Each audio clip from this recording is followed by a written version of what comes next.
Hello and welcome to all. Uh, After a gap, we're coming back again. Now, today we'll be discussing about determination of fat, यानी कि वसा जिसको हम हिंदी में कहते हैं, उसकी जो है एनालिसिस करना। एनालिसिस करने का मतलब होता है, यहाँ पे हम शुरुआत करते हैं पहले कि कितने मात्रा में जो है वसा किसी भी खाने की प्रोडक्ट में जो है मौजूद है, उसकी जांच करना। हमें पहले पता लगना चाहिए कि कितना वसा है, राइट। तो उसका जो है एक पहला ये लेक्चर होगा, ये 2 लेक्चर में हम कवर करेंगे बिकॉज़ ये थोड़ा टॉपिक जो है अच्छे से समझ के करने वाली टॉपिक है। सो हम शुरुआत करते हैं। फैट वसा या लिपिड जो है किसको कहते हैं, राइट। लिपिड और फैट मैं कहूँगा दोनों जो है एक तरीके से सिनोनिम है। मतलब अगर फैट उसको कहते हैं जब हम मान लीजिए वसा जो है एक तरीके से कहा जाता है फिजिकल प्रॉपर्टी के आधार पर।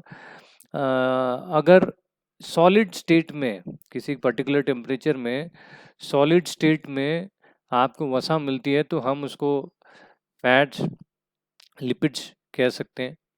और अगर वो लिक्विड स्टेट में हो जाता है तो हम जनरली ऑयल्स या लिपिड्स कहते हैं। तो बेसिकली फैट और लिपिड मतलब एक ही होता है, राइट। तो ये कॉमन लैंग्वेज में हम समझने की कोशिश करते हैं।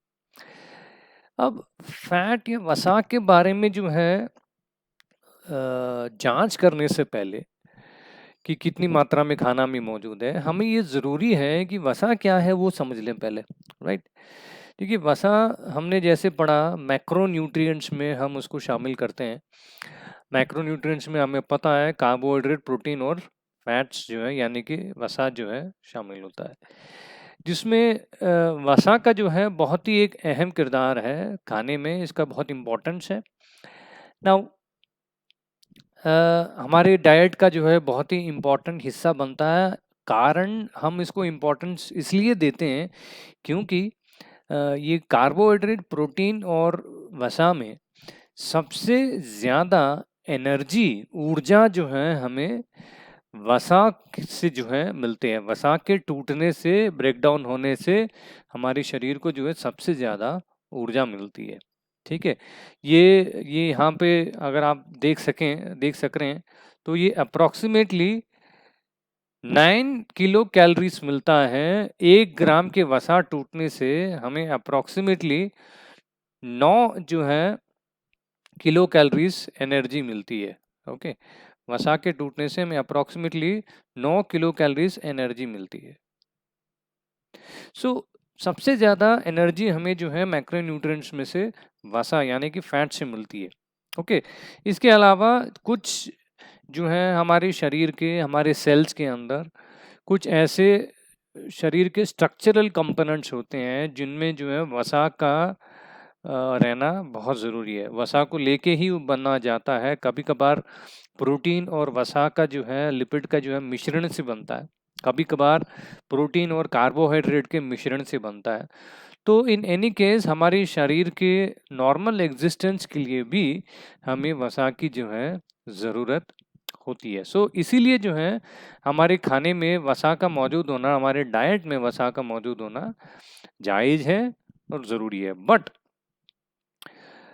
प्रॉब्लम कहाँ आती है, अगर वसा जो है हमारे शरीर में ज़रूरत से ज़्यादा, ठीक है, एक मात्रा से ज़्यादा जो है मौजूद हो तो वो मोटापा जो है पैदा करता है। यही प्रॉब्लम यहीं पे ये लिखा हुआ है, over consumption of certain liquid components can be determined over health, example cholesterol, saturated fats. Extra intake of fat mostly lead to obesity and below the level lead to malnutrition.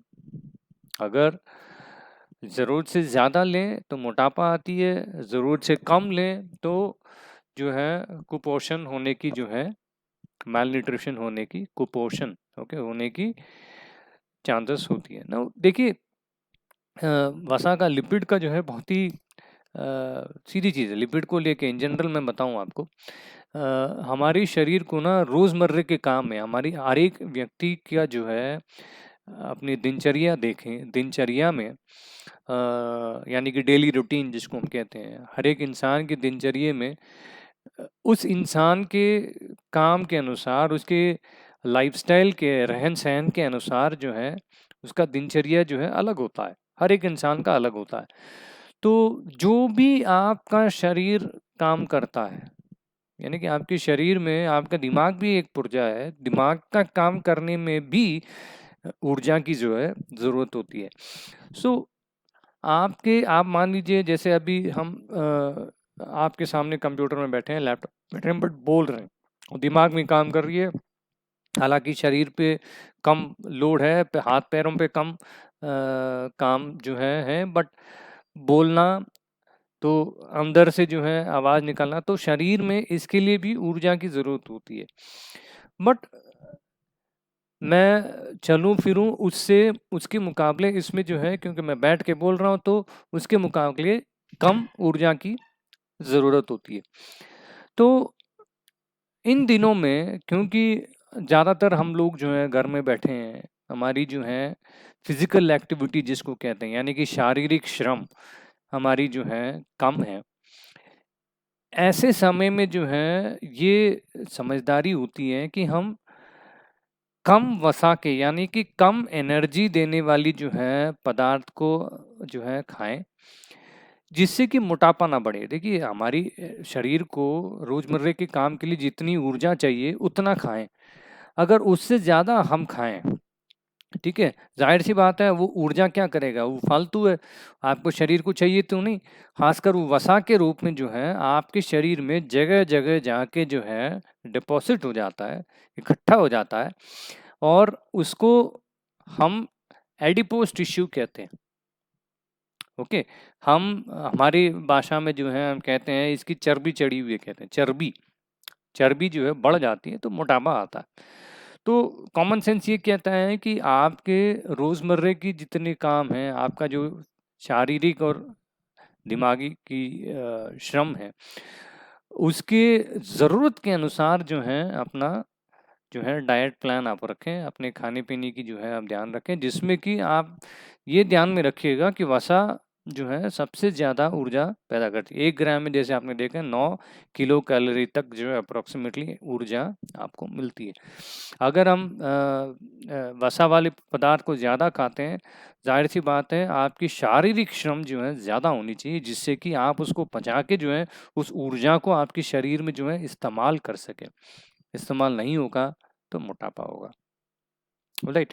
तो एक तरीके से ये कारण बन जाती है ये समझने के लिए, आपको अगर वसा कितना है खाना है खाने में वो देखना है, उसका एक कारण है। वो कारण ये भी एक है कि आप देखना चाहते हैं कि कितनी एनर्जी मिलती है आपको उस खाने को ग्रहण करने से, कितना ऊर्जा आपके शरीर को जो है प्राप्त होती है।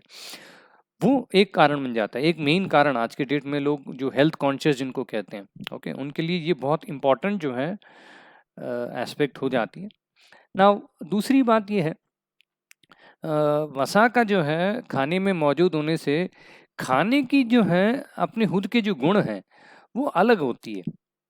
ओके, यानी कि खाने के जो है टेक्सचर जिसको हम कहते हैं मुलायम है, खड़क है, ठोस है, राइट। उसकी जो है माउथ फील, यानी कि मुंह में डालने के बाद कैसा है, जैसे हम लोग जो है लोग मिठाई बनाते हैं, मिठाई में जो है घी डालते हैं, घी में जो है वसा ज़्यादा होता है, खासकर कोलेस्ट्रॉल वसा का एक टाइप है जो कि वो ज़्यादा होता है ना। वसा के ज़्यादा घी के डालने से वो जो मिठाई बनती है वो मुंह में डालते ही जो है आप जानते हो पिघल जाती है, एक तरीके से जो है आराम से जो है घुल जाती है, राइट।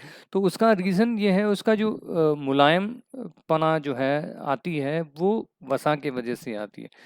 तो कहने का मतलब ये है कि खाने की जो गुण है उसको भी जो है तय करने में वसा का जो है बहुत बड़ा एक योगदान है। तो ये भी समझना ज़रूरी है कि वसा डालते हैं किसी भी प्रोडक्ट में कि किस मकसद से डाला जा रहा है खाने में, ओके, वो मकसद जो है पूरी तरीके से संपन्न हो पा रहा है या नहीं हो पा रहा है। राइट, क्योंकि वसा का जो है मौजूद होने से वो खाने की पदार्थ की जो है कुदरती गुण एक पर्टिकुलर तरीके की होती है। वसा को हटा देने से जो है वो दूध में जो है बिल्कुल ही जो है वो कैरेक्टर यानी कि वो गुण जो है हट जाती है। तो आज की डेट में बिना वसा के या लो फैट के जो है प्रोडक्ट को बनाना जो है बहुत मुश्किल साबित हो रही है, क्योंकि जो लोग जिनके शरीर में शारीरिक श्रम कम होती है, जो जिनके शरीर को जो है वसा की ज़रूरत नहीं होती है, फिर भी अगर वो ऐसा प्रोडक्ट, ऐसा पदार्थ जिसमें वसा मौजूद होती है वो ग्रहण करना चाहते हैं, राइट, तो कोशिश ये की जाती है कि वसा की मात्रा को जो है खासकर सिर्फ वसा यानी कि फैट की मात्रा को जो है उस प्रोडक्ट में कम करें। बट वो काफ़ी मुश्किल जो है आज की डेट में साबित हो पा रही है, क्योंकि वसा को हटाते ही वो प्रोडक्ट का जो कुदरती गुण जो है ख़त्म हो जाती है। राइट नाउ दूसरा एक और कारण ये भी है, ये तो हमने डिस्कस कर लिया कि लो फैट अल्टरनेटिव्स जो है खाने में डेवलप करने में जो है लोगों को बड़ी कंपनियों को जो है मैन्युफैक्चरर को जो है बड़ी मशक्क़त हो रही है, दिक्कत हो रही है। राइट, एक और अहम बात ये भी है कि वसा जिन खाने की प्रोडक्ट में मौजूद होगी उनमें जो है लिपिड यानी कि वसा की ऑक्सीडेशन भी होती है, यानी कि स्पॉइलेज जो है एक तरीके से खाने का हो जाता है। हम तेल ले लें, घी ले लें, ठीक है, हमारे घर में जो है आपने गौर किया होगा, हम कभी भी जो है किसी भी तेल वाले पदार्थ में जिसमें तेल पड़ा होता है या जिसमें घी पड़ा होता है उसमें कभी भी गीला चम्मच नहीं डालते हैं, क्योंकि गीले नमी के साथ जो कीटाणु जाती है और लिपिड को जो है ऑक्सीडाइज करती है, लिपोलाइसिस होती है, और वो खाना जो है खराब हो जाती है, उसकी टेस्ट बदल जाती है। राइट, तो स्पॉइलेज किस किस्म का होगा किसी प्रोडक्ट में, किसी भी प्रोडक्ट में वो खराब जो है किस तरीके से होगा और किस वजह से खराब होगा और खराब होने का नतीजा क्या निकल के आएगा, उसको समझने के लिए भी किसी भी प्रोडक्ट में वसा कितना मौजूद है ये जानना जरूरी है। ऑलराइट, सो ये fat items are prone to lipid oxidation which leads to formation of off flavors and potentially harmful products। off flavors मतलब पूरा टेस्ट ही खराब हो जाती है उसकी, ना खुश ना सुगंध, उसका स्मेल चेंज हो जाता है, उसका एरोमा चेंज हो जाता है, उसकी टेक्सचर चेंज हो जाती है, उसकी टेस्ट भी चेंज हो जाती है। क्यों? वो लिपिड जो वसा उसमें मौजूद है उस वो जो है टूट गया, वो ब्रेक डाउन हो गया, वो ऑक्सीडाइज हो गया, तो उससे प्रोडक्ट का जो है प्रोडक्ट के ऊपर बड़ा बुरा असर पड़ सकता है। तो किस किस्म का स्पॉइलेज होता है ये समझने के लिए भी आपको समझना जरूरी है कि वसा कितनी मात्रा में, किस टाइप की वसा जो है फैट जो है खाने में मौजूद है, ये हम समझें।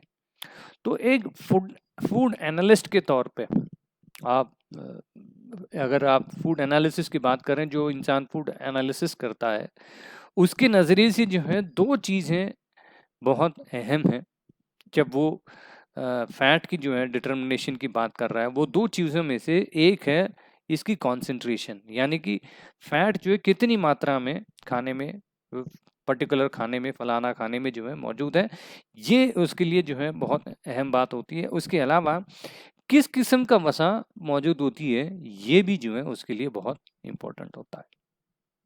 ऑलराइट, अब ये हो गया एक बैकग्राउंड वसा के बारे में समझना कि क्यों जो है वसा के बारे में आज की डेट में हम इतना चर्चा कर रहे हैं।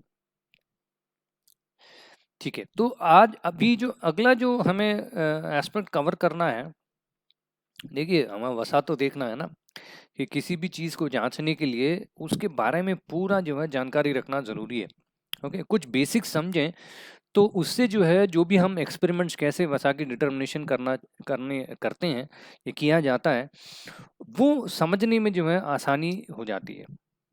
राइट, तो सबसे पहला जो प्रॉपर्टी है फूड्स को लेके, मतलब लिपिड्स को लेके यानी कि फैट को लेके, वो इम्पोर्टेंट बात ये है, ये सब लोग जानते हैं, हम लोग सब जानते हैं, घी ले लें, तेल ले लें या जिनमें जो है वसा मौजूद है वो ले लें, और उसको लेके जो है अगर हम पानी में डालते हैं, हमें पता है वो पानी में कभी नहीं घुलेगा। राइट, ये कॉमन सेंस है, हमने अपने निजी जीवन में जो है अक्सर ये देखा है। तेल लेके, तेल और पानी का जो है कभी मिश्रण जो है इवन मिक्सचर कभी बन नहीं सकता है। राइट, घी को लेके बनाते हैं तो नहीं बन सकता है। अगर हमें जो एग्जाम्पल बताते हैं, जो बर्तन या भगोने जो भी हम रसोई घर में इस्तेमाल करते हैं, कढ़ाई है, कुछ भी है, जिसमें भी तेल की जो है चिकनाहट मौजूद होती है, वो मात्र महज पानी से धोने से नहीं छूटता है। कारण क्यों? क्योंकि ऑयल में होता है फैट, यानी कि वसा, और ये वसा कभी भी जो है पानी में घुलता नहीं है। जो चीज़ पानी में घुल जाता है, डिसॉल्व हो जाते हैं, वो चीज़ जो है आसानी से पानी से निकल जाता है। बट जो पानी में घुलता ही नहीं है, उसको छुड़ाने के लिए आपको अलग से कुछ चीज़ की ज़रूरत पड़ती है। हम क्या करते हैं? साबुन का इस्तेमाल करते हैं मांजने के लिए, है ना? साबुन में क्या होती है? एल्कली होती है। तो वो एल्कली का इस्तेमाल किया जाता है जो कि वसा को जो है डिसॉल्व कर देता है। ठीक है?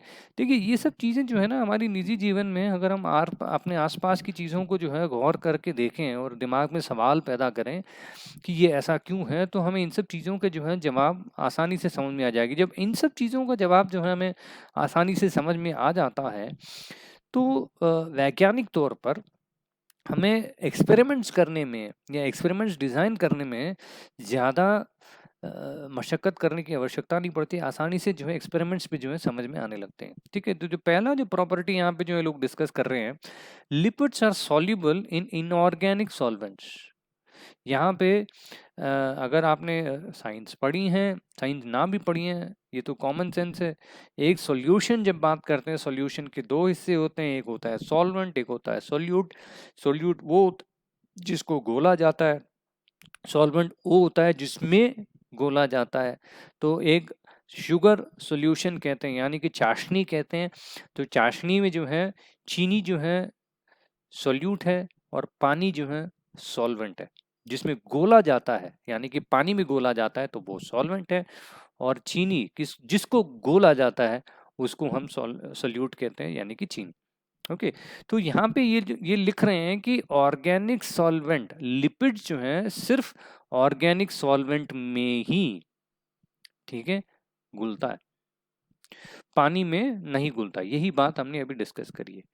तो ये एक बहुत ही इंपॉर्टेंट कंपोनेंट है, क्योंकि इस सब्जेक्ट पे इस फिजिकल प्रॉपर्टी के आधार पर ही हम डिसाइड करते हैं। हम जो है अपने एक्सपेरिमेंट्स के लिए एक ऑर्गेनिक सॉल्वेंट जो यूज करते हैं वो है ईथर। ईथर बेस्ड जो है ऑर्गेनिक सॉल्वेंट का हम यूज करते हैं। हम आगे जाके पढ़ेंगे। हम बेसिकली यूज करते हैं पेट्रोलियम ईथर को। पेट्रोलियम ईथर में वसा यानी कि फैट जो है आसानी से घुल जाता है। ओके, पानी में नहीं घुलता है। तो हम अपने एक्सपेरिमेंट्स में ज़्यादातर हम पेट्रोलियम ईथर की यूज़ करते हैं। कभी कभार प्रोडक्ट पे निर्भर करता है कि लोग कहीं कहीं जो है हेक्सेन का भी इस्तेमाल कर लेते हैं, राइट। बट ज़्यादातर इस्तेमाल होने वाली चीज़ जो ईथर है उसमें भी पेट्रोलियम ईथर का जो है इस्तेमाल किया जाता है। ठीक, ये पहला प्रॉपर्टी जिसको कि हमें समझना है। दूसरी प्रॉपर्टी देखिए, आप लोग जो हैं बायोकेमिस्ट्री अगर पढ़े हैं, बायोकेमिस्ट्री में ये क्लियरली लिखा है, ज़्यादातर लोगों ने बायोकेमिस्ट्री पढ़ा ही होगा। तो बायोकेमिस्ट्री में जब हम फैट के बारे में बात करते हैं, तो फैट के जो है डिफरेंट टाइप्स के बारे में बात करते हैं। फैट जब यानी कि लिपिड जब टूटता है, फैटी एसिड एंड ग्लिसरॉल में जो है टूटता है। ओके, जब लिपिड टूटता है, ऑलराइट, लिपिड जब टूटता है, it is broken into fatty acids plus glycerol. Lipid जब टूटता है फैटी एसिड और ग्लिसरॉल में टूटता है। ठीक है, तो कॉमन सेंस क्या कहता है? लिपिड के जो है अलग अलग कैटेगरीज हैं, ठीक है, अलग अलग टाइप्स हैं। तो हम बात कर रहे हैं जो ग्लिसरॉल जिसकी हमने बात करी है यहाँ पे, ट्राईग्लिसरॉल, डाईग्लिसरॉल, मोनोग्लिसरॉल, यानी कि triacylglycerols, triacylglycerols, diacylglycerols and monoacylglycerols. ये ग्लिसरॉल की जो है ये 3 कैटेगरी आपकी निकल आई। इसके बाद फ्री फैटी एसिड है, हमने यहाँ पे डिस्कस किया, फ्री फैटी एसिड है, ये भी वसा का ही एक टाइप जो है हम कैटेगराइज करके चलते हैं। उसके बाद फॉस्फोलिपिड जो है ज़्यादातर हमारी सेल्स के वॉल में, सेल वॉल के बनने में या सेल के बनने में जो है इसका बहुत बड़ा योगदान होता है। एक स्ट्रक्चरल कंपोनेंट होता है फॉस्फोलिपिड, यानी कि फॉस्फेट और लिपिड का जो है एक मिश्रण। स्टीरॉल्स, ओके, कोलेस्टीरॉल, कोलेस्ट्रॉल हम लोग जो है हम कॉमन लैंग्वेज में कोलेस्ट्रॉल करके बात करते हैं, but it is basically स्टीरॉल। Chemical अगर सही उच्चारण करें तो इसको हम स्टीरॉल्स कहते हैं, तो कोलेस्टीरॉल, ओके। तो कोलेस्ट्रॉल जो है हम जानते हैं घी जैसे प्रोडक्ट में जो है उसकी मात्रा बहुत ज़्यादा होती है, और माना जाता है कि कोलेस्ट्रॉल की जो है शरीर में इकट्ठा हो जाने से जो है हार्ट में जो है प्रॉब्लम आती है, ठीक है। तो देखिए वसा का जो है समझना क्यों कितनी इम्पोर्टेंट है। इसके बाद एक आती है कैरोटेनॉइड्स और विटामिन ए एंड डी। देखिए विटामिन ए एंड डी को हम फैट सोल्यूबल विटामिन कहते हैं, ओके। तो इनको भी जो है लिपिड्स के कैटेगरी में ही जो है जोड़ के चलते हैं। सो हमें ये भी पता होना चाहिए कि ये देखिए ना, हमने ये लिखा है ना टाइप्स ऑफ लिपिड जो है जो मौजूद है किसी भी खाने में, इसमें कौन सी वैरायटी ऑफ लिपिड जो है खाने में मौजूद है, ये जानना भी जो है एक फूड एनालिस्ट के लिए, एक फूड टेक्नोलॉजिस्ट के लिए, फूड प्रोसेसिंग इंडस्ट्री वाले के लिए जो है जानना बहुत ज़रूरी है, ऑलराइट। क्योंकि वो खाने की टेक्सचर क्वालिटी पे असर करता है, खाने वाले के शरीर पे जो है असर कर सकता है, ऑलराइट। खाने की लाइफ, शेल्फ लाइफ भी कहते हैं, उसकी कितने समय के लिए उसकी जो स्टेबल रहेगा प्रोडक्ट उस पर असर कर सकता है। तो इन सब चीज़ों को जानना हमारे लिए ज़रूरी है, alright. The lipid fraction of a fatty food therefore contains a complex mixture of different types of molecule। जो यही कह रहे हैं, अगर मतलब आप वसा देख रहे हैं तो ओवरऑल जो है वसा की मात्रा निकाल लेते हैं, बट वसा में हमें पता होना चाहिए एक टाइप की वसा नहीं मौजूद होती है। वसा जो हम डिटरमाइन करेंगे कितनी कॉन्सेंट्रेशन है, अगर मान लीजिए 20% वसा निकला किसी भी प्रोडक्ट में, ठीक है, उस 20% में एक ही टाइप ऑफ वसा नहीं होगी, इनमें से कोई भी एक वैरायटी आपका उसमें मौजूद हो सकता है, या बहुत सारी वैरायटीज का मिश्रण हो सकता है, टाइप्स के मिश्रण हो सकते हैं। तो यही जो है यहाँ पे समझा रहे हैं, जिनमें कि इनमें ये कहना है कि ट्राई एसाइल ग्लिसरॉल्स, देखिए try acyl glycerols, try glyceride भी कहते हैं इनको, ओके। ट्राई एसाइल ग्लिसरॉल जो है इसकी मात्रा जो है, मतलब ये जो है बहुत कॉमन जो है खाने में जो है मौजूद पाया गया है, ठीक है। ये लोगों का कहना है कि तकरीबन 95% से 99% खानों में जो है टोटल लिपिड्स में जो है ये ट्राई एसाइल ग्लिसरॉल का मौजूद होना देखा गया है, पाया गया है, क्योंकि ये ट्राई एसाइल ग्लिसरॉल क्या है, ये एस्टर्स हैं fatty acid and glycerol molecule की, क्योंकि ये सब केमिस्ट्री अगर आपने पढ़ा होगा इन सब चीज़ों को जो आसानी से आप समझ पाएंगे। ट्राई एसाइल ग्लिसरॉल्स और asters of 3 fatty acid plus glycerol molecule, ठीक है। ये जानकारी रख लीजिए, याद रख लीजिए, ऑलराइट, बिकॉज आगे जाके जब हम टाइप्स ऑफ फैट्स की जो डिस्कशन करेंगे तो ये आ सकती है, तो इसको ध्यान रखिएगा, ठीक है। अब आते हैं जैसे मैंने शुरुआत में समझाई थी आपको, the terms fat, the terms fat, oil and lipid are often used interchangeably by food scientist, यानी कि फैट, ऑयल और लिपिड, इन तीनों को जो है वैज्ञानिक लोग जो है एक ही बराबर, एक ही तरीके से जो है इस्तेमाल करते हैं। कभी ज़रूरत पड़ने पे फैट कहते हैं, कभी ज़रूरत पड़ने पे लिपिड कहते हैं, कभी ज़रूरत पड़ने पर ऑयल कहते हैं। अब कब फैट का इस्तेमाल किया जाता है टर्म, कब ऑयल का टर्म इस्तेमाल किया जाता है, वो यहाँ पे जो है ये लोग जिक्र कर रहे हैं, मेंशन कर रहे हैं। The term fat is used to describe those lipid that are solid at a specified temperature. Fat का इस्तेमाल कहाँ किया जाता है, जहाँ पे लिपिड मॉलिक्यूल जो है सॉलिड टोस बन के जो है मौजूद है पर्टिकुलर टेम्परेचर में, ठीक है। अगर हम एनिमल प्रोडक्ट्स लेते हैं तो हम बात करते हैं फैट, एनिमल प्रोडक्ट्स की हम बात करते हैं तो एनिमल फैट कहते हैं, है ना। Whereas the term oil is used to describe those lipids that are liquid at the specified temperature. यानी कि ऑयल का इस्तेमाल वहां करते हैं जहां पे लिपिड, वसा जो है लिक्विड स्टेट में है,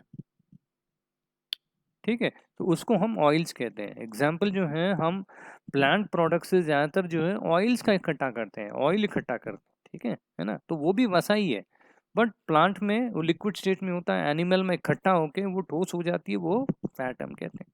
ये प्लांट फैट, ऑयल फैट करके भी डिस्ट्रीब्यूशन होता है, बट जनरली जो है, जो वसा लिक्विड स्टेट में मौजूद होती है उसको हम ऑयल कहते हैं, ठीक है। तो ये आपको एक ओवरऑल अंडरस्टैंडिंग मिल गई है वसा के बारे में। अब हम आगे जाते हैं, टोटल लिपिड कॉन्सेंट्रेशन, यानी कि वसा की ओवरऑल जो है मात्रा जांचने का जो है तरीका क्या है, या सो हम अभी टोटल लिपिड कॉन्सेंट्रेशन डिटर्मिनेशन पे जाते हैं। अब जैसे हमने बताया, लिपिड की कॉन्सेंट्रेशन, की वसा की जो है मात्रा कितनी है, कितनी मात्रा में खाने में मौजूद है, उसको समझने के लिए, उसकी जानकारी रखने का जो है कारण सबसे पहले इकोनॉमिक है। इकोनॉमिक मतलब, देखिए, अगर हम मार्केट में से मान लीजिए दूध खरीद रहे हैं, ठीक है, तो दूध की अगर हम कोई एक प्रोडक्ट ले रहे हैं, दूध के जो है 3 आजकल मार्केट में जो है मिलती है, 3 वैरायटी मिलती है, चाहे किसी भी ब्रांड के दूध आप ले लें। मैं पैकेट दूध की बात कर रहा हूँ, पैकेज दूध की बात कर रहा हूँ, प्रोसेस्ड है, जो पैस्चराइज्ड मिल्क है उसकी बात कर रहा हूँ। तो आप जानते हैं कि 3 टाइप के मिलते हैं, एक होता है फुल क्रीम, एक होता है टोन्ड, और तीसरा होता है डबल टोन्ड, है ना। इन तीनों की जो है, ये जो कैटेगराइजेशन है, फुल क्रीम, टोन्ड और डबल टोन्ड, इन तीनों में अंतर किस चीज की होती है? सबसे पहले अंतर होती है इनकी फैट की, है ना। फुल क्रीम, टोन्ड और डबल टोन्ड की बात करें, इनमें जो है अंतर होती है फैट की।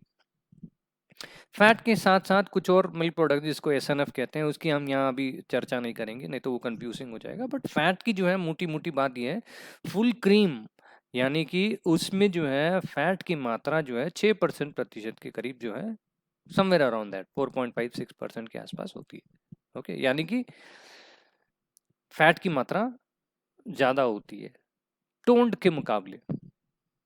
टोन्ड में कम होता है, उससे कम। डबल टोन्ड में जो है बिल्कुल ही पतला दूध होता है, ये मान लीजिए 1.5% करीब जो है फैट होता है उसमें, है ना। तो इनकी प्राइस भी जो है, इनका दाम भी जो है उसी के आधार पर तय किया जाता है। फुल क्रीम में वो तो ज्यादा महंगा होता है, मेरे ख्याल से आजकल 26 रुपए का होगा एक थैली।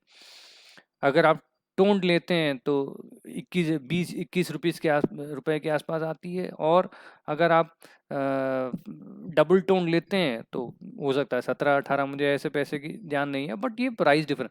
तो प्राइस किसके आधार पर तय किया जाता है? फैट के आधार पर। तो अगर आपको किसी प्रोडक्ट की मूल्यता जो है तय करनी है खाने की प्रोडक्ट की, तो ज्यादातर उसके गुण पे अगर हम तय कर रहे हैं, तो वो तय करने वाली सबसे बड़ा जो इम्पोर्टेंट फैक्टर होती है कि उसमें फैट जो है कितनी मौजूद होती है, ओके। घी कहते हैं, घी महंगा होता है, क्यों महंगा होता है? क्योंकि इसमें वसा ज्यादा होता है, ठीक है। ऑयल, तेल, इन सब चीजों की जो है होती है। दूसरी, legal point of view. Legal point of view का मतलब ये है भाई, सरकार ने जो है नियम तय कर रखी है कि कोई भी एक प्रोडक्ट बनती है तो उस प्रोडक्ट में कम और ज्यादा किसी भी चीज की जो है, जो मौजूदगी है, जो प्रेजेंस है, वो एक लिमिट होती है, इससे कम नहीं होनी चाहिए, इससे ज्यादा नहीं होनी चाहिए। अगर आप किसी प्रोडक्ट में लेबल में छापना चाहते हैं कि इतना फैट मौजूद है, तो उसको जांच तो करना पड़ेगा।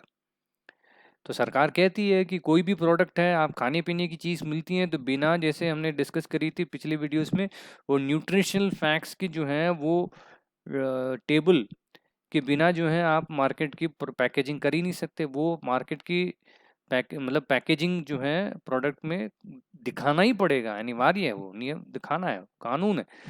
तो कानून के हिसाब से अगर आपको लिखना है फैट कितना मौजूद है तो फैट को तय करना जरूरी है। दूसरा, हेल्थ। भाई ये तो हमने ऑलरेडी डिस्कस किया, हेल्थ के लिए जो है हम जानते हैं फैट का जो है योगदान क्या है, ज़्यादा होगा तो क्या होगा, कम होगा तो क्या होगा, और वैसे आपके शरीर में जो है फैट की ज़रूरत कितनी है, तो मतलब जानकारी रखना ज़रूरी है। क्वालिटी हमने ऑलरेडी टेक किया, तो खाने की जो जो नेचर है, टेस्ट, टेक्सचर, अरोमा, स्मेल, ये सब जो है, ये सब चीज़ें, फ्लेवर, ये सब चीज़ें जो है निर्भर करता है कि उसमें फैट कितना मौजूद है। ओके, एक और फैक्टर हो गया। और सबसे इम्पोर्टेंट बात जो है हमारे हम जैसे लोगों के लिए, प्रोसेसिंग। भाई फैट कितना मौजूद है उस पर निर्भर करेगा कि हम उस प्रोडक्ट को जो है कैसे प्रोसेस करेंगे, है ना, किस किस्म का हीट ट्रीटमेंट देना पड़ेगा, राइट। ठंडा कर सकते नहीं कर सकते, फैट किसी प्रोडक्ट में ज़्यादा होगा तो ठंडा करेंगे क्या, तो प्रोडक्ट जो बिल्कुल जम जाएगी, है कि नहीं। अगर आप लोगों ने घर में जो है कुछ मिठाई बनाई हो, तो मिठाई में जो है अगर आप आटे का या किसी चीज़ का जो है, मान लीजिए आटे का जो है लड्डू बनाना चाह रहे हैं, तो आटे के लड्डू में जो है अगर हम घी मिलाते हैं, ठीक है, बांधने के लिए घी मिलाते हैं, तो घी की मात्रा जो है क्लियर रखनी चाहिए कि कितनी मात्रा होनी चाहिए चीनी के साथ साथ। नहीं तो होगा क्या, अगर आपने ज़्यादा घी डाल दिया, वसा ज़्यादा है, तो वो कभी बंध ही नहीं पाएगी, ठीक है, वो बंधेगा और जैसे आप रखेंगे इतना मुलायम होगा कि वो चूर चूर हो जाएगा, ठीक है।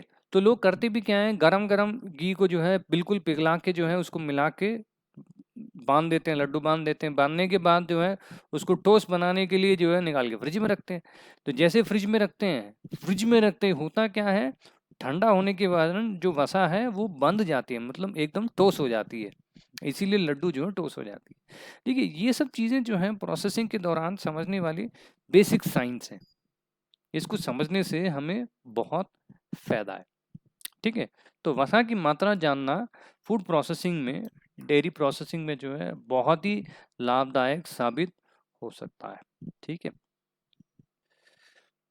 चलिए अब जो है ये फिजिकल केमिकल प्रॉपर्टीज कुछ हम दे रखे हैं, बट मैं यहाँ पे सीधा जो है उन सब चीज़ों को क्या कहते हैं अवॉइड करते हुए सीधा मैं मुद्दे पे आता हूँ। यहाँ पे हम जो हैं एनालिटिकल टेक्निक्स की बात कर रहे हैं, यानी कि वसा को जो है जांचने की जो एनालिसिस है, जो टेक्निक्स हैं, उसको जो है 3 टाइप में कैटेगराइज करते हैं, solvent extraction, okay, non solvent extraction, instrumental methods.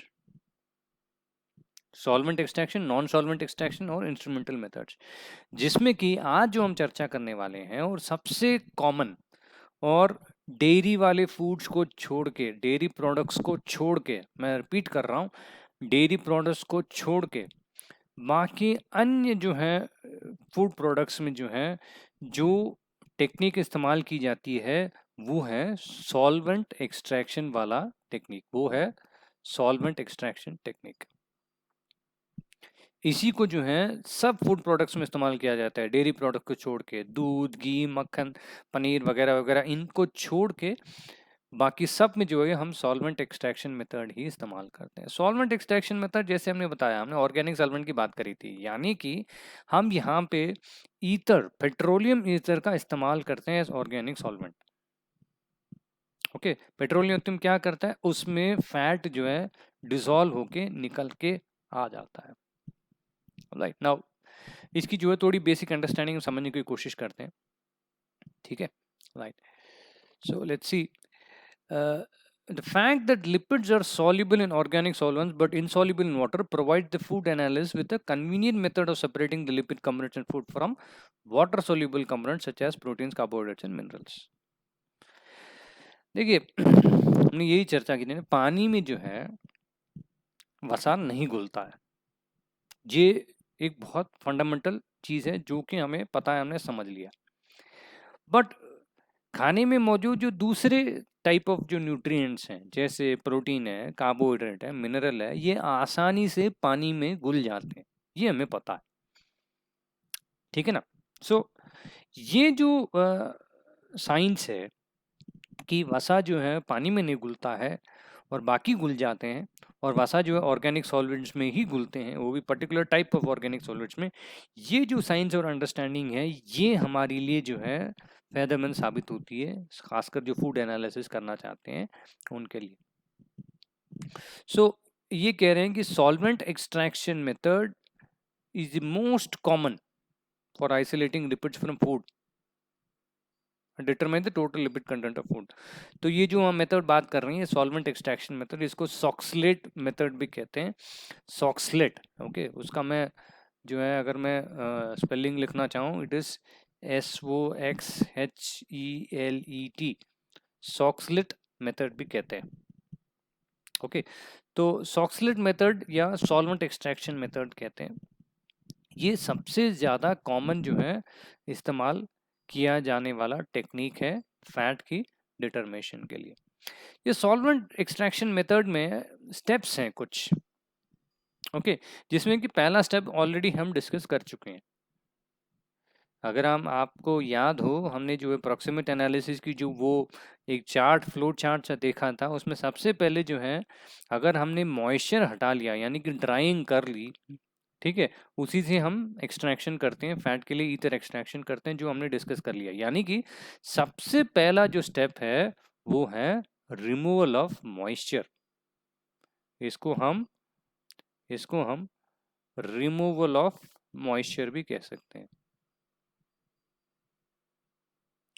Removal of moisture कुछ नहीं है, जो हमने मॉइस्चर कंटेंट डिटेक्ट करने की जो तरीका अपनाया, प्रोसीजर वही है। हम वहाँ पे मॉइस्चर की मात्रा जो है हम निकाल लेते हैं। यहाँ पे मॉइस्चर की मात्रा निकालने के बाद जो सूखी चीज़ रह जाती है, खाने की जो सूखी प्रोडक्ट रह जाती है, उसको इस्तेमाल करते हैं। ऑलराइट, अब ये यहाँ पे आपको समझा रहे हैं, ये ड्राइंग का लिए प्रोसीजर, मॉइस्चर कंटेंट वाला जो प्रोसीजर हमने ऑलरेडी पहले वाली वीडियो में डिस्कस किया है, उस पर ध्यान दीजिएगा, वही प्रोसीजर है इसके लिए। मॉइस्चर हटाने के बाद जो चीज़ रह जाती है वही आपका ड्राइड सैंपल है। अब ये करने की आवश्यकता जो है, इसका प्रिंसिपल कारण बता रहे हैं यहाँ पे।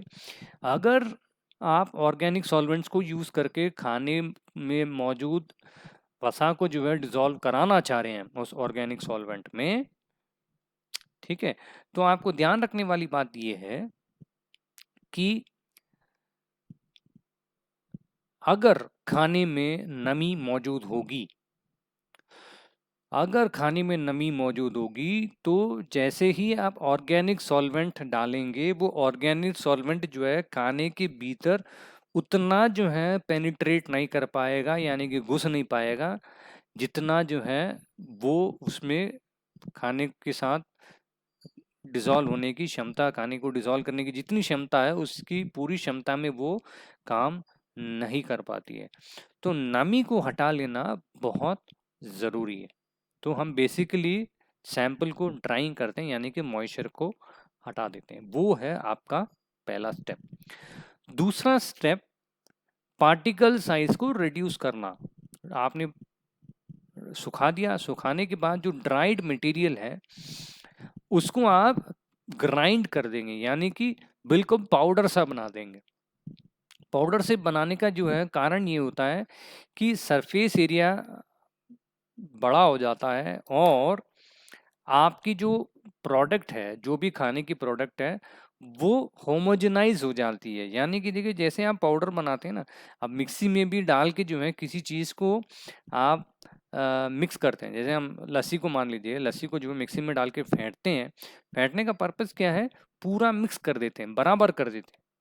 सॉल्यूशन में चाहे 1 बूंद निकालें या नीचे का 10 बूंद निकालें, उसमें जो मात्रा है, जो भी चीज़ पड़ी है, उसकी मात्रा जो है बराबर होगी।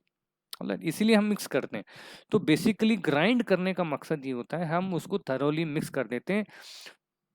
खाने में अलग-अलग चीज़ें पड़ी होती हैं, कभी पनीर हो गया, कभी पालक हो गया, सबको जो है एक साथ पीस के सुखा दें। आपने सुखा तो लिया, सुखाने के बाद उस प्रोडक्ट को पीस देते हैं, ताकि पाउडर होते में सब कुछ आसानी से इवनली मिक्स हो जाता है। ठीक है, यहाँ पे यही लिख रहे हैं, dried samples are usually finely ground prior to solvent extraction.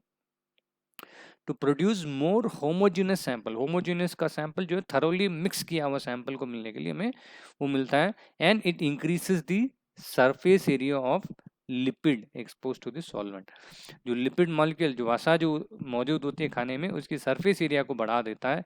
Surface area बढ़ाने से जो है आसानी से जो है वो लिपिड जो है आपके सॉल्वेंट में घुल जाता है।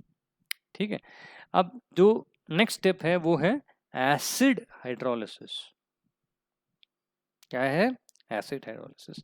एसिड हाइड्रोलिसिस करने का जो है लॉजिक मैं आपको बता दूं। देखिए, हमने जैसे बात करी, अगर वसा जो है किसी भी खाने की पदार्थ में मौजूद होगी तो ज़रूरी नहीं है कि वसा जो है अपनी प्योर स्टेट में मौजूद होगी। वसा जो है मिश्रण के साथ भी जो है मौजूद हो सकती है, यानी कि कभी कभार प्रोटीन के साथ मिश्रण में, ठीक है, उसको हम लिपोप्रोटीन्स कहते हैं, या कभी कभार जो है ग्लाइकोप्रोटीन्स कहते हैं। ग्लाइकोप्रोटीन यानी कि कार्बोहाइड्रेट के साथ मिश्रण में जो है मौजूद होती है। ठीक है ना? देखिए, समझने वाली बात यह है, इसको अच्छे से समझ लीजिए। एसिड हाइड्रोलिसिस हम करने का कारण जो है वसा कभी कभार जो है प्रोटीन के साथ मिश्रण में मौजूद होता है, या फैट शुगर कार्बोहाइड्रेट के साथ मिश्रण में होता है। तो प्रोटीन के साथ मिश्रण में होता है उसको हम लिपोप्रोटीन कहते हैं, और जो कार्बोहाइड्रेट के साथ मिश्रण में होता है उसको हम ग्लाइकोलिपिड्स कहते हैं।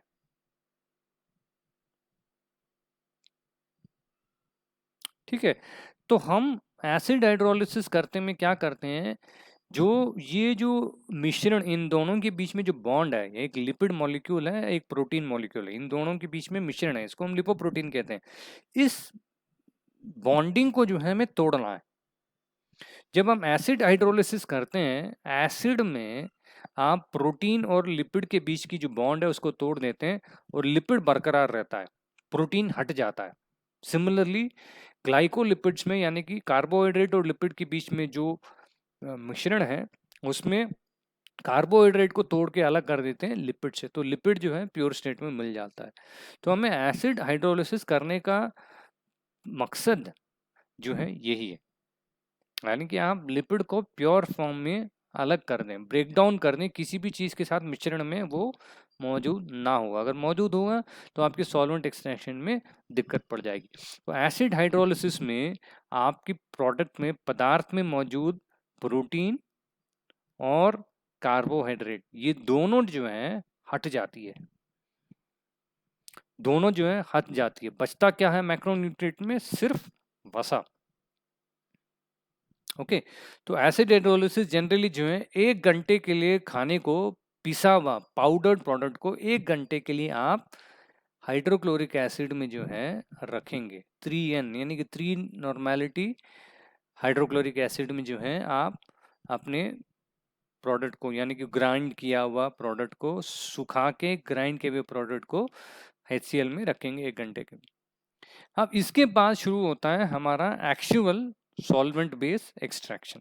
ये सब स्टेप्स हैं जो कि एक्सट्रैक्शन करने के पहले करने वाली चीज़ें।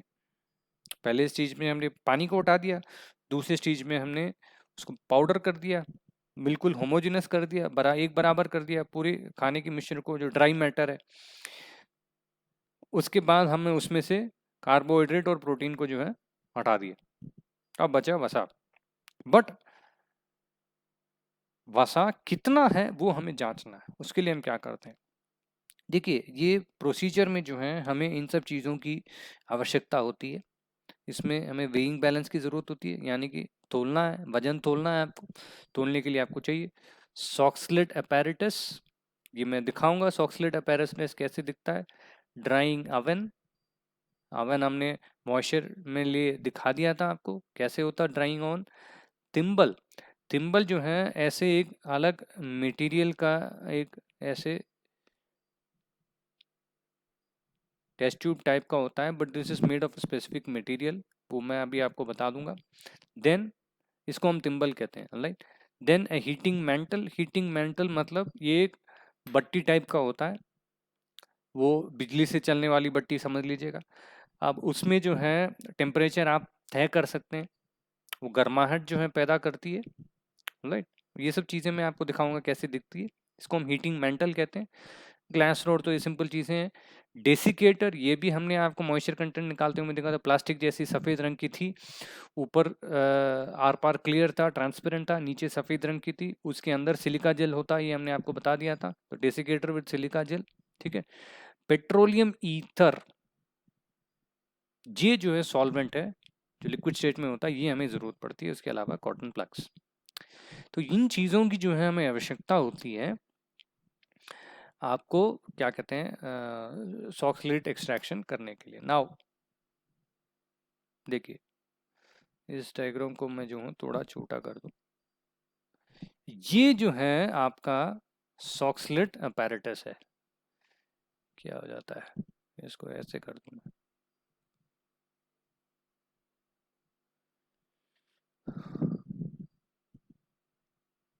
ये जो है आपका सॉक्सलेट अपैरेटस है। Okay, let me see if we can reduce this little more smaller.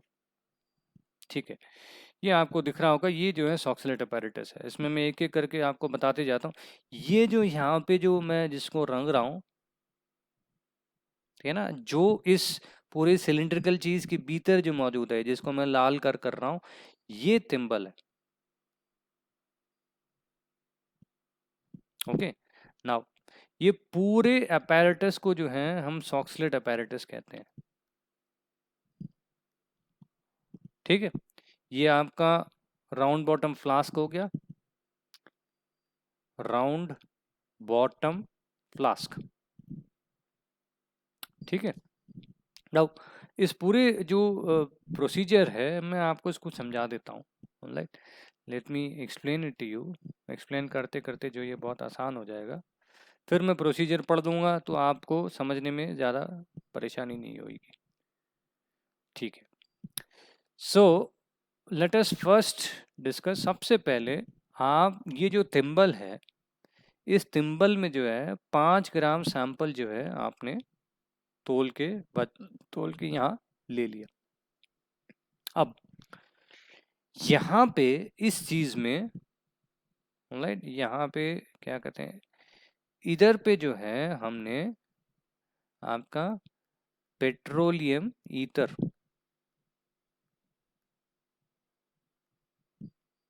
ठीक है, ये कोनिकल फ्लास्क में ले लिया।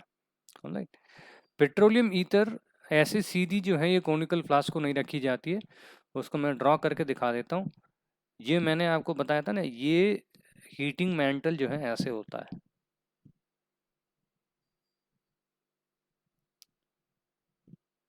ठीक है, ये समझ लीजिए स्विच होता है ऑन ऑफ करने के, और यहाँ पे एक रेगुलेटर होता है जो कि टेम्परेचर को जो है आप सेट कर सकते हैं। ठीक है, और ये यहाँ पे जो है गर्म होता रहता है।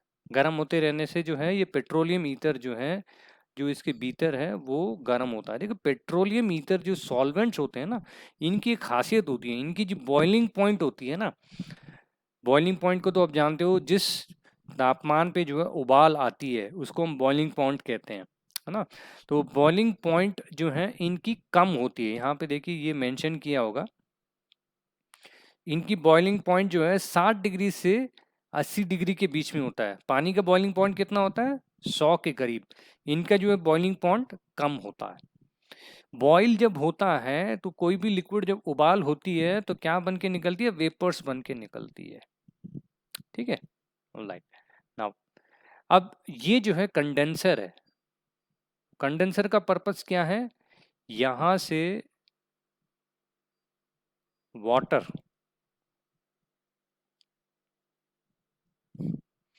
पानी का सप्लाई दिया जाता है, नॉर्मल ठंडा पानी। जो पानी जो है लगातार जो है इसमें सर्कुलेट होता रहता है, लगातार इसमें सर्कुलेट होता रहता है। ये यहाँ पे पानी का सप्लाई दिया जाता है तो पाइप से जो है जोड़ दिया जाता है। ठीक, नाउ यहाँ पे सैंपल है, ये थिम्बल वाला चैम्बर है। देखिए इसमें ये एक, इसको मैं अलग उससे ड्रॉ कर दूं, आपको क्लियर हो जाएगा। दिस इज ए, ये जो पार्ट है, यानी कि यहाँ तक ये पार्ट ए है। इसको हम कंडेंसर कहते हैं। ऑलराइट, अब ये जो पार्ट है,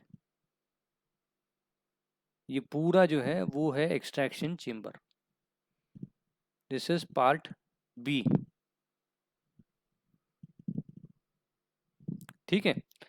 और इसका जो है ये पार्ट सी है जो कि फ्लास्क है। ये तीन अलग अलग चीजें हैं, इन तीनों को जो है जोड़ के रखा जाता है, क्योंकि एक स्टैंड के साथ बांध के रखा जाता है। कंडेंसर में पानी का सप्लाई दिया जाता है, पानी आता है और पानी निकल जाता है। ये ठंडा पानी बराबर इसमें चलता रहता है, धीमे धीमे धीमे करके पानी चलता रहता है, ठीक है। Now okay, now what happens here is, ठीक है, तो यहाँ पे आपका सैंपल मौजूद है। ये जो पर्पल कलर में जो दिखा रहे हैं ये सैंपल है। ऑलराइट, यहाँ पे आपका मौजूद है पेट्रोलियम ईथर। पेट्रोलियम ईथर को जो है मैं एक पर्टिकुलर कलर दे दूँ, देखते हैं if I am able to give that colour. ये जो है आपका पेट्रोलियम ईथर है, जो नीले रंग पे हमने दिया हुआ है। क्या हुआ, हाँ क्यों नहीं रही? Okay, so that is petroleum ether. ये टेम्परेचर को हम सेट करके जो है इसको गर्म करना शुरू करते हैं। यहाँ पे सैंपल मौजूद है, यह गर्म करना शुरू करते हैं। तो ये जैसे गर्म होगा ये वेपर बन के जो है यूं, इसका मैं रास्ता यहाँ दिखा रहा हूँ, इस रास्ते को जो है आप गौर करिएगा। इसका जो मैं रास्ता, अच्छा ये बाकी चीज़ें तो मैं मिटाई दूँ ताकि जो है हमें कंफ्यूजन हट जाए।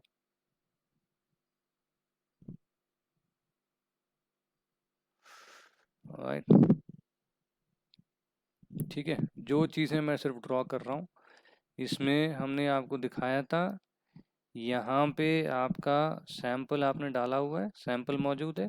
ऑलराइट, एंड आपका ये जो है पेट्रोलियम ईथर है।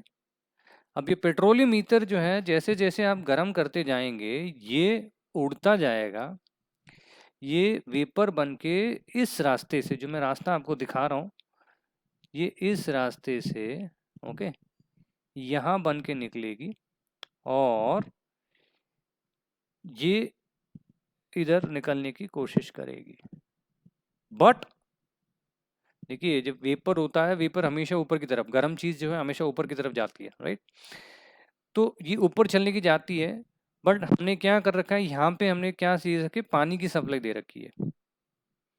ये पानी चीज जो है ये गर्म वेपर को, यानी कि वाप जिसको कहते हैं, उसको जो है ठंडा कर देगा। तो ठंडा करेगा तो वो वापस जो है लिक्विड रूप में, यानी कि वेपर से वापस लिक्विड स्टेट में बन के नीचे आने लगेगा, और नीचे आके जो है वो आपके सैंपल के ऊपर गिरेगा। अब ये जो है पूरी तरीके से ठंडा नहीं है, कुछ हद तक गर्मी होती है उसमें, और ये सैंपल के ऊपर गिरेगा। वो सैंपल में आपने प्रोटीन कार्बोहाइड्रेट हटा दिया, मॉइस्चर हटा दी। अब जो इस सैंपल में वसा मौजूद होगा वो मसा जो है इस ईथर के सैंपल में घुल जाएगा। ये ईथर के साथ मिक्स किया हुआ जो है वसा, ये छोटी सी जो नली जो है टेढ़ी मेढ़ी दिख रही है, इसके रास्ते से वापस आके इसमें गिरेगा। ठीक, और ये सर्कुलेशन जो है बार बार चलता रहेगा, ये लगातार चलता रहेगा। कितने घंटे के लिए? तकरीबन 6 घंटे के लिए इस सेटअप को ऑन करके छोड़ देंगे, यानी कि 6 घंटे के लिए पानी चलता रहेगा, 6 घंटे के लिए नीचे से गर्म होता रहेगा, ये ऊपर उड़ेगा, बाहर तो निकल नहीं सकता, वापस इसी में आके गिरेगा। तो ये लगातार चलता रहेगा। 6 घंटे के भीतर आपके सैंपल में जितना भी वसा था वो सॉल्वेंट में घुल के इसमें इकट्ठा हो जाएगा। ऑलराइट, तो इसमें आपके अभी पेट्रोलियम ईथर प्लस फैट मौजूद है। पेट्रोलियम ईथर प्लस फैट, ठीक है ना। नाउ अब ये तिम्बल उम्बल को हटा दीजिए। ऑलराइट, हटाने के बाद आप इसको गर्म करते रहिए। ध्यान रखिए, सिंपल लॉजिक और कॉमन सेंस है। जब आप गर्म करेंगे वसा नहीं उड़ेगा, सिर्फ पेट्रोलियम ईथर जो है उसका भाप बन के जो है उड़ना शुरू करेगा और वो यहाँ आके इकट्ठा होता जाएगा। अब आपने टिम्पल हटा दिया है, यहाँ इकट्ठा हो जाएगा और ये जो है प्योर पेट्रोलियम ईथर वापस आपको मिल जाएगा, नीचे वसा रह जाएगा। ठीक, पेट्रोलियम ईथर को आप यहाँ से अलग कर दीजिए, ये नली दी हुई है उसके लिए, हम अलग कर देंगे आप। ठीक, अब आप ये जो वसा इकट्ठा हुआ है इसको तोलेंगे, है ना। तो मान लीजिए आपने ये 5 ग्राम सैंपल लिया था, पहले जो लिया था 5 ग्राम सैंपल लिया और उसमें से ये आपका 1.5 ग्राम जो है वसा निकला। ठीक, एग्जाम्पल के लिए मैं बता रहा हूँ, तो परसेंटेज आप निकाल सकते हैं आराम से। तो ये जो है सॉक्सलेट एक्सट्रैक्शन मेथड है। ठीक है, ये मैंने आपको समझाया। अब मैं नेक्स्ट डायग्राम में आपको और बेहतर तरीके से ये चीज समझ पाएंगे। ठीक है ना, इस चीज को आप बेहतर समझ पाएंगे इस डायग्राम से। अब ये वो वाला इमेज है जो हमने पेन से बनाने की कोशिश करी थी, यह रंगा हुआ है, ये सॉल्वेंट है, इसी में जो है नीचे आपका क्या कहते हैं थिम्बल लगा होता है, ये क्या कहते हैं सॉरी हीटिंग मेंटल लगा रहता है। ओके, हीटिंग मेंटल को भी मैं आपको दिखाई दूं, है ना, I will show you heating mental.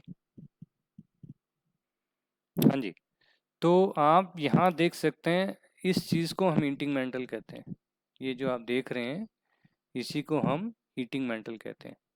ठीक है, तो ये टेम्परेचर आप सेट करते हैं, इसको हीटिंग मेंटल, ये हीटिंग मेंटल जो है आपको इस डायग्राम में जो है दिखाया नहीं गया है, बट आप समझ लीजिए हीटिंग मेटल यहाँ रखा हुआ है, इसमें हीटिंग हो रहा है, ये पेट्रोलियम ईथर है। ये जो एरो मार्क आप देख रहे हैं, ये आप देख पा रहे हैं एरो मार्क जो है यूँ जा रहा है। ओके, इस एरो मार्क से जो है आपका सॉल्वेंट जो है वेपर होके ऊपर निकल रहा है। ऑलराइट, ये कंडेंसर से होना चाहिए, होके कायदे से बाहर निकलना चाहिए, बट हम निकलने नहीं देंगे क्योंकि इसको हम ठंडा कर देंगे। जैसे ही ठंडा कर देंगे वेपर का प्रेशर गिर जाएगा, वो पानी बन जाए, वो लिक्विड स्टेट में आ जाएगा। लिक्विड स्टेट में आके ये आपके जो हरा चीज़ है ये आपका पेट्रोलियम ईथर है जो आपके सैंपल के ऊपर गिर रहा है। अब सैंपल में जो आपका फैट है वो इसमें घुल जाएगा, घुलने के बाद इस ट्यूब से जो हरा जो एरो मार्क है इस ट्यूब से वापस जो है इसमें आके इकट्ठा होता जाएगा। तो इसमें जो है ये लगातार 6 घंटे के लिए चलता रहेगा। ओके, तो ये आपका वसा इसमें इकट्ठा होती जाएगी, फैट इकट्ठा होता जाएगा।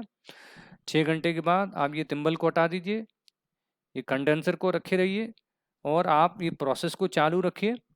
तो आपका ये जो ईथर है, मात्र ईथर, वसा कभी उड़ेगा नहीं, याद रखिएगा, वसा कभी उड़ेगा नहीं, पिघल के इसी में रह जाएगा। ये सॉल्वेंट जो है उड़ के वापस इसी रास्ते से यहाँ इकट्ठा होता जाएगा। यहाँ पे एक बेसिकली नली होती है जो पहले वाली इमेज में था, उस नली से जो है पेट्रोलियम ईथर को निकाल लेंगे। जो चीज यहाँ रह गया वो सिर्फ मात्र वसा होता है, उसका आप तोल लेते हैं। This is what solvent extraction is all about. बहुत सिंपल प्रोसीजर है। इसी प्रोसीजर को इन्होंने यहाँ पे स्टेप वाइज दिखाया हुआ है। Rinse all the glass apparatus by petroleum ether and try it in the oven। इनका कहना मतलब जितने भी आप पेट्रोलियम ईथर का जो है जो जितने भी ग्लास वेयर यूज करेंगे, ये सब ग्लास है ना, ये सब जो है आप जो यहाँ देख रहे हैं ये सब ग्लास है।